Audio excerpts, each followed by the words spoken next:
People's Food Co-op is your neighborhood grocery store owned by 12,000 of your friends and neighbors. They serve high-quality foods, natural products, and support local farmers, featuring organic produce, meat and seafood, house-made bakery, deli, and more. You don't have to be an owner to shop. Learn more at www.pfc.coop. Prevention is the key to a healthy life.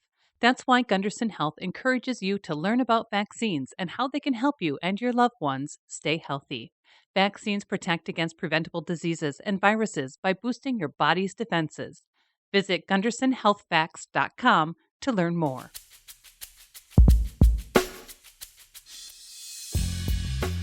We connected with Darren Price of the BP Smokehouse, located in Tomah, Wisconsin.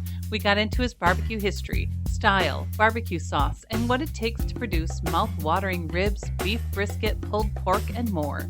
You can find more conversations, food reviews, live music, weekend picks, and events on our website, lacrosselocal.com.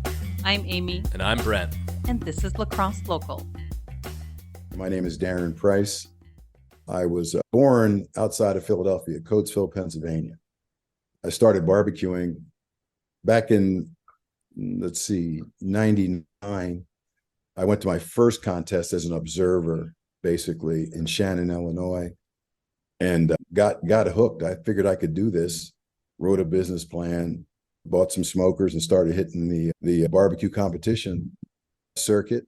It took off from there. I appeared in 2004 on the Food Channel. They were filming at the American Royal in Kansas City, which is the largest barbecue competition in the world, the Invitational. And we took fifth overall, but our chicken took fifth in the United States. And so we got to be on the Food Channel or Food Network. And then we went to, it qualified us also because we had won a championship, a state championship sanctioned one here in Wisconsin.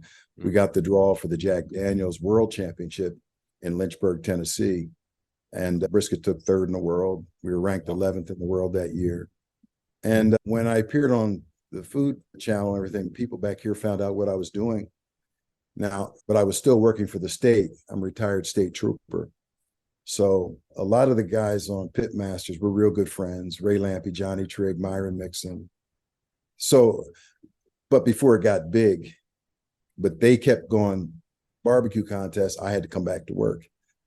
So, but anyway, when I appeared on TV, people back here in Tomah wanted me to cook for birthday parties and weddings and things like that. So it evolved into a business, and I bought a smoker trailer that stayed in the driveway for about 10, 11 years. And then I retired in 2015, and my wife and I bought this. This was a jewelry store here at 201 Larkin Street. And we started busting concrete in January of 2015 and opened up in June, and have been going ever since. So that's kind of the condensed story. There were a lot of twists and turns in the process. So kind of going back to that, what's your kind of style? I mean, going around the country, from what I've seen, is basically based off, I love barbecue, but basically what I've seen about barbecue is based off those TV shows like you reference. What was the kind of style? Do you cook all styles, or is it for each competition, or what do you do in Tomah specifically too? Well, and that's what really helped going around the country, because you cook the same. My good friend Ray Lampe gave me a hard lesson in regard to that. But you cook what you do, you stay with what works, and you take your recipes and how you cook to Nebraska or to Tennessee, Illinois, wherever, you cook the same. All right. So when you talk about style, I refer to it more as being regional. For example, on the East Coast and the Carolinas, they do a lot of whole hog. They chop up the whole hog. Sure. But in the competition world, and what I did is I cooked the four meats, which is ribs, chicken, a brisket, and pork butter shoulder. And so those are the recipes, that I learned to cook over the years. And that's what we sell here at the restaurant. So, and we do other things as well, but mastering those for competition was what we did primarily. And so when you go around the country, you cook the same.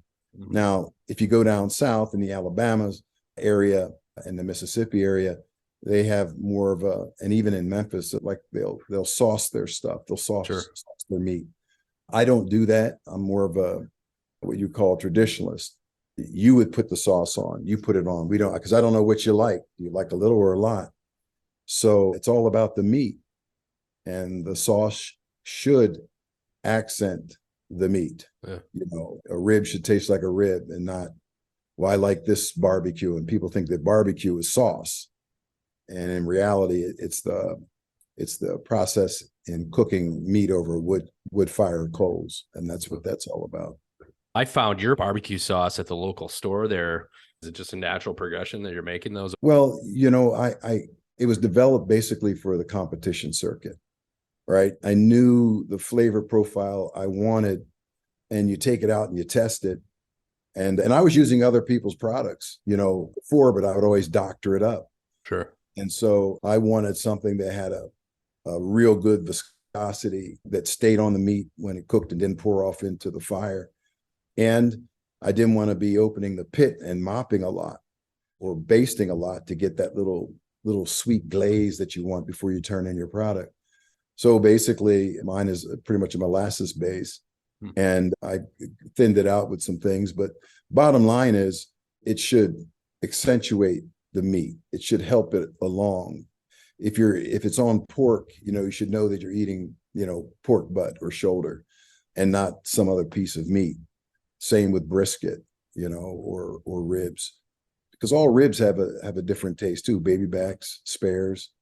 So, you know, you want to accent that meat, help it to, you know, to draw the flavor of it out. So, you know, like I said, I could talk about barbecue, you know, because you get kind of focused, you know. I mean, I can talk about it for days. The passion, and it's taking cuts of meat, right, that really nobody wanted, and turning it into something that people crave.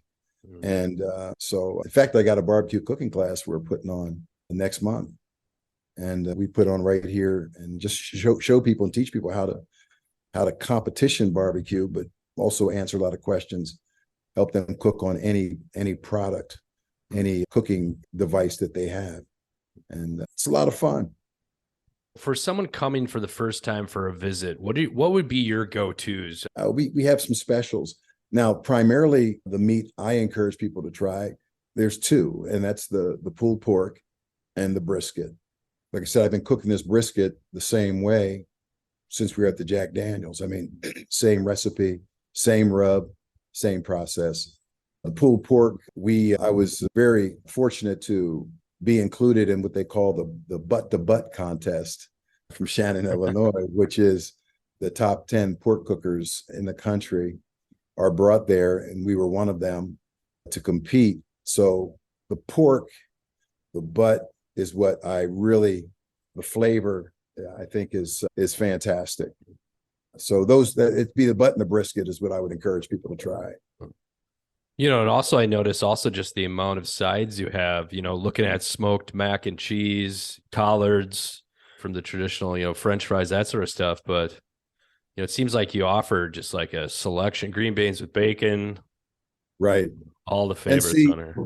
Yeah, it's interesting. Originally, when I was, the vision I had to open this up, and the family really, my wife and children convinced me otherwise, but I wanted to go real traditional, which basically is meat and some cold sides with maybe, you know, a collard green or some cabbage, right?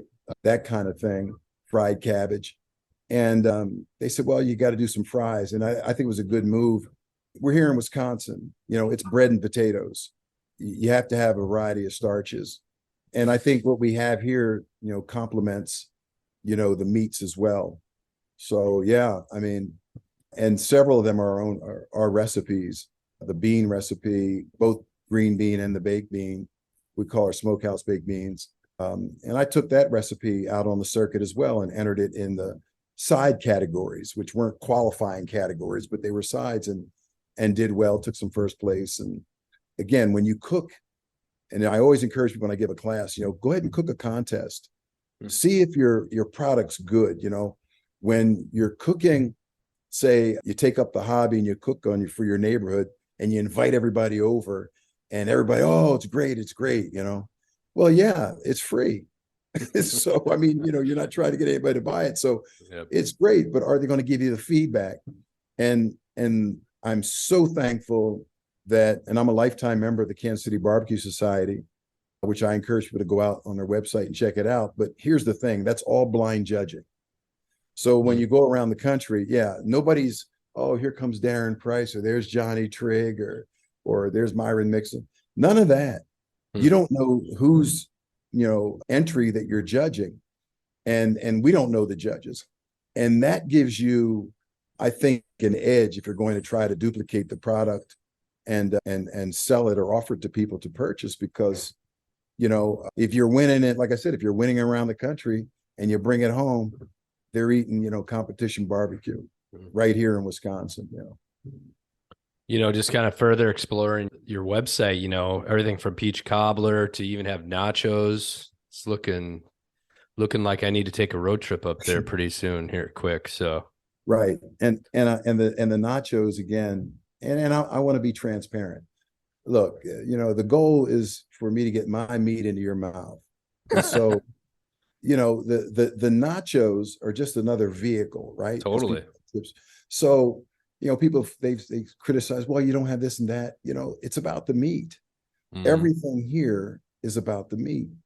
We don't serve the meat on large bready buns, you know, except our prime rib when we do that. But you know, because it's about the meat, and so that's been a challenge. And you know, I'll take that hit, you know, on my nachos. You know, just a funny story. When I opened up, I made them. And I piled things on, you know, I had the jalapenos, I had the cheese, you know, other things on there, and it was heaped up. People complained. Said, well, there's too much cheese on here. It's like, what? So to keep it on there, everything comes in a little container, and you can put as much or as little on as you like. You mentioned the peach cobbler. Again, a recipe. There's a pound of butter in that recipe. And so if you're allergic to butter, I'm not the place to come, you know, but yeah, it's pretty cool, man. I've been doing this for a long time, and I enjoy people coming here.